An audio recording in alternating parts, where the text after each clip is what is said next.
Okay, let's look at an example problem where we'll derive a mathematical expression for a particular circuit. This is problem 1.8-1 from the end of chapter 1. It's a resistive inductive circuit. So with a 3 ohm resistor, a 1 Henry inductor, and the input is a voltage x of t, and we're asked to find two different outputs actually. First output is the current in the circuit, which is labeled y1 of t, and then the second output is the voltage across the inductor, this polarity, and that's y2 of t. We'll try to get the differential equation here for y1 using kind of a direct approach and the differential relationships between the inductor and current and voltage. So we can use KVL here around this loop, and we see that the input voltage x of t would be the voltage across the inductor, which is 3 y1 of t, and then, the voltage across the resistor plus the voltage across the inductor, which is L di dt, so L is 1 Henry here, the current is Y, okay. And then so rearranging this, we have, putting it in kind of the standard form with the output on the left side of the equation, have this differential equation dy dt plus 3y1 is equal to x, where I've dropped all the time dependence again. So this is the differential equation for the output y1, which is the current. Using our d notation, we could write this as dy1 plus 3y1 is equal to x.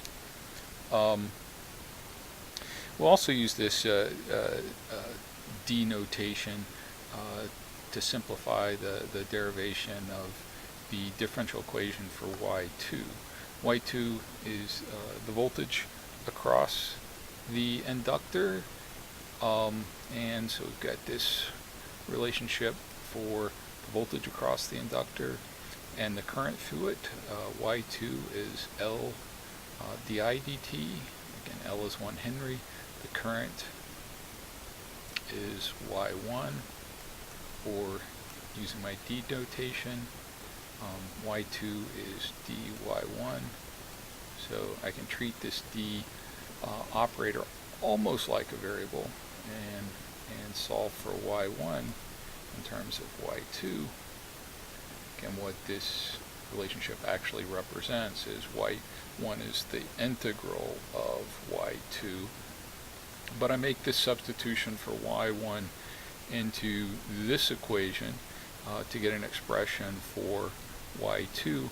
I have dy1, and then substitute y1 is equal to y2 over d. The d's will cancel, and I'm left with y2.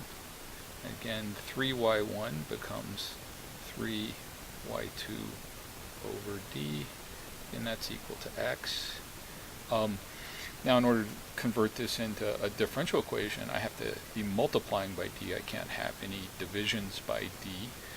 So I'm going to multiply both sides of this equation by d, and this becomes dy2 plus 3y2 is equal to dx. And then that corresponding differential equation, I'll write it right here, is dy2 dt plus 3y2 is equal to dx dt. So this is the differential equation for y2. Okay. Let's look at an alternative approach where I'll solve the circuit in the S domain. So this is alternatively.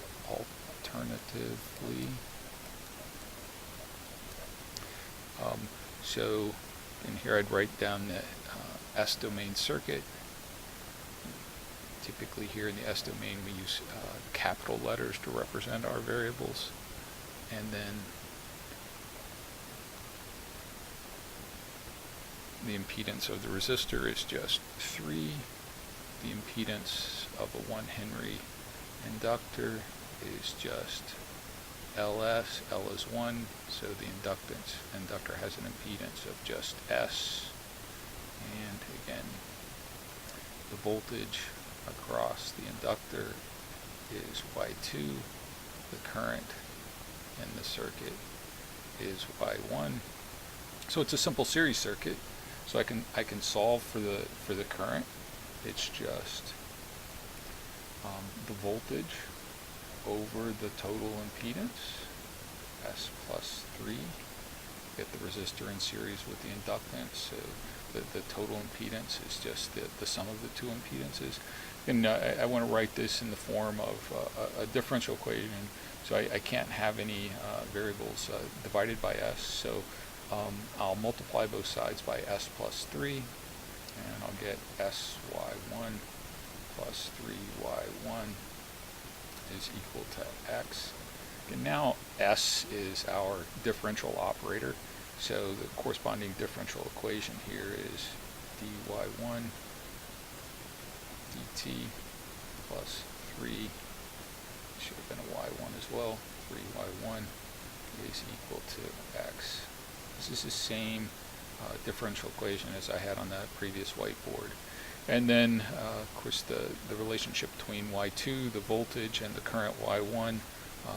Y2 is just the impedance S times the current through the inductor. Taking my expression for Y1 up here, I can write Y2 in terms of the input. It's just S over S plus 3 times X. Again, I want to get rid of any ratios, so I'll multiply both sides by S plus 3.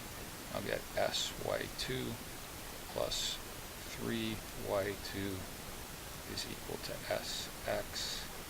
And then converting this back into the time domain to get the differential equation, I have dy2 dt plus 3y2 is equal to dx dt.